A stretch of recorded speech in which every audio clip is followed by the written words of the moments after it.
मालती अरे कुआड़े करो अरे लाठ गया ना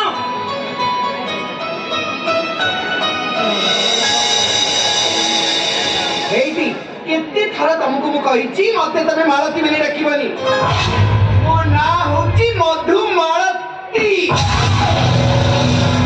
ओहो से एका कथा अरे चाटा दियो ठंडा हो जीवो एई धर हेटी एथरो सप्पा सुपा कहूची चाहा दरकार हेले निजे जे रोसई कर नै आसीबो ए घरे के चाकर चाकरानी नाहंती जे तुमको चाहा आनी थरे दे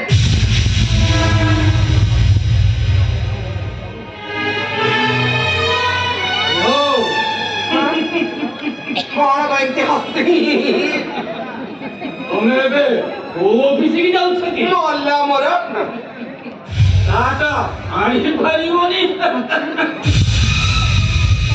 हेटी कहीं से दांत देखौ चबा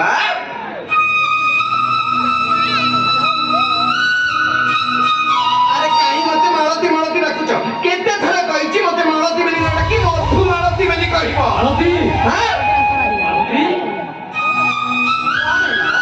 काई कौन हेची कहूना अरे भले आजे ओसा व्रत किछि अछि कि काई नहीं तो कौन है ना अरे घरटा केमती झुणा दुपवादन खाली फाटी पडुची अल्लाह मोरे तम मुद्दी की मानिबा को पड़िबा हेटी खाली करो घरे ओसा व्रत हेले झुणा देब बासना बा नहले हबो नाही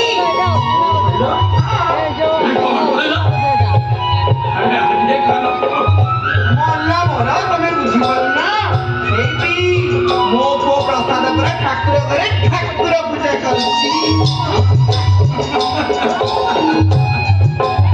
मुंडा ठीक अछि ना मालती तमर विश्वास बनु अरे राती पाहिले जे मदरे मुह धोउची आ सकाळ हले निसार ढोरी खाली फेरुची हां ए पुणी ठाकुर पूजा करची हेटी मो 40 लाख गलानी मालती 40 मो कथा विश्वास होनी मो आखिर 40 लगी जाई हाउ हेला सुना बा आगे जाई निज आखि परीक्षा कर तमर काले पावरटा कमी जाईतिबा ଗୋଟେ କାଠ ଚଷମା ଲଗେଇ ଦିଅ एकी मालती କଣ ବା ଗୋଟେ କଥା ବୁଝି ପାରୁନି ବୁଝି ପାରିନା ତମେ ମୋ ସ୍ତ୍ରୀ ହେଇ ମତେ ଏମିତି ଥଟ୍ଟା କରୁଛ କାହିଁକି ମଲା ମଲା ଏଠି ମତେ ଯାହା ଲାଗୁଛି ତମ ଦିହରେ ବୋଧେ ଇଙ୍ଗିତ ମସ ପଶିଗଲାଣି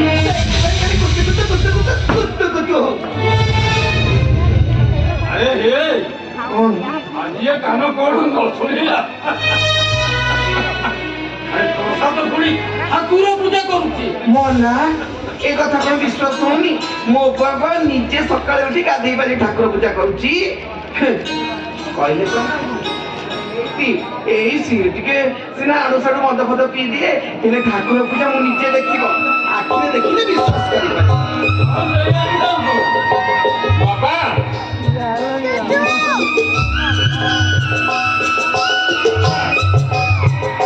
आपने ठाकुर प्रसाद पाहिजे मम्मी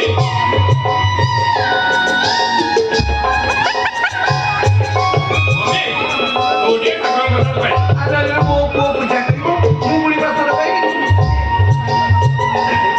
ଏଇଠି ଦେଖିଲ ତ ନିଜ ଆଖିରେ ଦେଖିଲ ମୋ ପୁଅ କେମିତି ଠାକୁର ପୂଜା କରି ଭୋଗ ଆଣିବେ ଏଥର ବିଶ୍ୱାସ ହେଲା ତ अच्छा मम्मी प्रीतम कोण भाग नाही की बड़ अजब लोक सकाळ सकाळ देखा नाही गला कुआडे ए भाई जल्दी काई पार्टी କରୁଛୁ କହିଲୁ ଏ ବୋଉ ସକାଳେ ନି କାହା ଉପରେ ରାଗୁଛୁ କହିଲୁ ବାପାଙ୍କ ଉପରେ ରାଗିଥିବ ଆଉ କାହା ଉପରେ ରାଗିବ ହଁ ତ ସିଆଣିଆ କଥା ସେତିକି ଥାଉ ମତେ ଆଗେ କହ ସକାଳ ପରୁ କୁଆଡେ ଯାଇଥିଲୁ ଆଜି ଆମ ଗାଁକୁ କଲେକ୍ଟର ଆସୁଛନ୍ତି ସେଥିପାଇଁ ମୁଁ ଟିକେ ବ୍ୟସ୍ତ ଅଛି ବୋଉ ଚାଲୁ କଣ ଟିକେ ବାଢି ଦବୁ ଇଆଡେ ମୋର ପେଟରେ ବହୁତ ଭୋକ ଇଆଡେ ମୋର ବହୁତ କାମ ଖାଉ ବା ହେଇଟି ଗେହ୍ଲା ପୁଅ ତମର କଲେଜ ବନ୍ଦ କରି କଲେକ୍ଟରଙ୍କ ପିଛରେ ଗିରି ଗିରି ଗିରି ଗିରି ହେଇ ବୁଲୁଛି ପୁଅ ତମର କଲେକ୍ଟର ହବ ତ ସେଇଥିପାଇଁ ହେଇ ମୁଁ ତତେ ବାଡି ଖାଇବାକୁ ଦେଇପାରିବି ତୋର ଖାଇବାର ଅଛି ନିଜେ ବାଡିକି ଖା कौन बापा ଆରେ ବାବା ଗାଁକୁ ତ କଲେକ୍ଟର ଆସିଲେ ତୋର ସେଠି କାମ କର। ଆଚ୍ଛା ବାବା ତୁ କଲେଜ ବନ୍ଦ କରିଛୁ କାହିଁକି ଶୁଣେ? ବାପା ବୋଉ ସିନା ବୁଝିପାରୁନି ହେଲେ ଆପଣ ତ ଠିକ ଜାଣିଛନ୍ତି ଲୋକମାନଙ୍କ ଭଲ ମନ୍ଦରେ ଠିଆ ହେଇ ଲୋକମାନଙ୍କ ସେବା କରିବା ପିଲାଦିନ ମୋର ଗୋଟେ ଦୁର୍ବଳତା। ତା ଛଡ଼ା ଆପଣ ଜାଣିଛନ୍ତି ଆପଣଙ୍କ ପୁଅ ପ୍ରୀତମ ଜୀବନରେ କେବେ ଏମିତି କାମ କରିବନି ଯାହାଦ୍ୱାରା ଆପଣଙ୍କ ମାନ ସମ୍ମାନରେ ଆଞ୍ଚ ଆସିବ। ମୋ ପାଠ ପଢ଼ା ଉପରେ ମୁଁ ଠିକ ନଜର ରଖିଛି। ଆପଣ ଦେଖିବେ ବାପା ଆପଣଙ୍କ ଆଶୀର୍ବାଦରୁ ମୁଁ ନିଶ୍ଚିତ ଦିନ ଗୋଟେ ବଡ଼ ଚାକିରି କରିବି। ଭାଇ କୁଆଡ଼େ ଗଲେ କି? ଆଜି କ'ଣ ଅଫିସ ଯିବନି? ବାପା ବାପା ମୋ ଅଫିସ ଟାଇମ୍ ହେଲାଣି ମୁଁ ଏବେ ଆସିଛି। ଏ ବାବୁ ଧନ ଧନ ବୁଝିବା ଟିକେ ଆରେ ଏ ପାୟା ତୁ କିଛି ଖାଇନି ତୁ ଏଇଠି ଟିକେ ଅପେକ୍ଷା କର ମୁଁ ସାଙ୍ଗେ ସାଙ୍ଗେ ତୋ ପାଇଁ ଟିକେ ଭଲ କି ସିମିଟ୍ କରିକି ନେଇ ଆସ। ମମି ତୁ ଆଦৌ ବ୍ୟସ୍ତ ହନି ମୋ ସେଠି ଅଫିସ ଟାଇମ୍ ହେଲାଣି ମୁଁ ବାହାରେ ଗୋଟେ ଖାଇଦେବି ତୁ ବ୍ୟସ୍ତ ହନି ମା।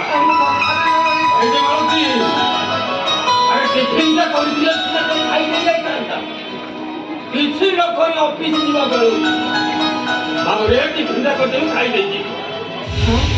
ନାଇଁ ନାଇଁ এই যে মালতী ହଁ ତମେ ତ ସେ ଟିଫିନ କରିବ ହେଲେ ରାଜନୀତି କରିବ କିଏ? ହେଇଛି ଆଡୁ ସଡୁ କଥା କିଛି କରିବନି।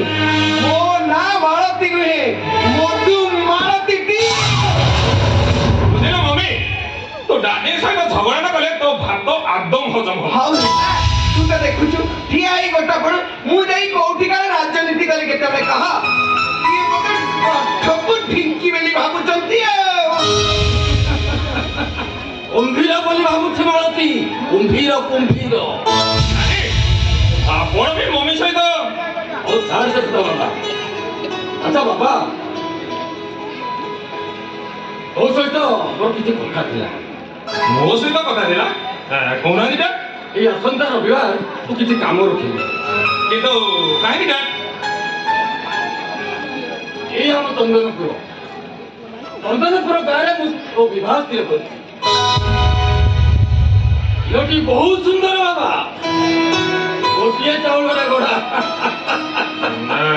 ଏଇ ରବିବାର ତୁ ନିଜେ ଯାଇ ସେ ଝିଅକୁ ପସନ୍ଦ କରି ମତେ ଜଣେଇ। ନାଇଁ ନା ଦେଖ ଭାଇ ବାହାଘରେ ତୋ ପାଇଁ ଝିଅ ଦେଖିବା ପାଇଁ ମୁଁ ତୋ ସହିତ ନିଶ୍ଚିତ ଯିବି ଆଉ ଭାଉଜଙ୍କୁ ମୁଁ ଚଏସ୍ କରି ସାରିଲା ପରେ ଯାଇ ତୋ ବାହାଘର ହବ। ନାଇଁ ନା ମୁଁ କ'ଣ କହୁଥିଲି କି ବର୍ତ୍ତମାନ କମ୍ପାନୀ ଆମର ଲସ୍ରେ ଚାଲିଛି। ବାହାରୁ କିଛି ଆଧୁନିକ ମେସିନ୍ ଆଣି କମ୍ପାନୀ ଇନଭେଷ୍ଟ କରିବାକୁ ପଡ଼ିବ କାରଣ ସେ ପୁରୁଣା ମେସିନ୍ରେ ପ୍ରଡକ୍ସନ୍ କରି ବାହାରକୁ ମାଲ ଯୋଗାଇ ହେଉନି। ବାହାଘର କଥା ଟିକେ ପରେ ଚିନ୍ତା କରିବା ବୁଝିଲି ମମି ଟାଇମ୍ ହେଇଗଲାଣି ମୁଁ ଆସୁଛି ସେଠି ଅଫିସରେ ମୋତେ ଅପେକ୍ଷା କରିଥିଲି ଆସୁଛି।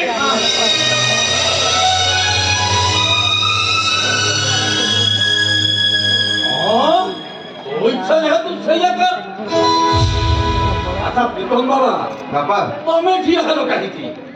ଆରେ ତମର ଉପରେ ଘରେ ଡେରି ହେଇଯାଉଥିଲା। ହଁ ବାପା ଯାଅ ଏବେ ଆସିଛି ବାପା ଆସିଛି। ହେଇଟି ତମେ ଉଠି ଆଇଲ କାହିଁକି ଭିତରକୁ ଏଥର ଚାଲ ଚାଲ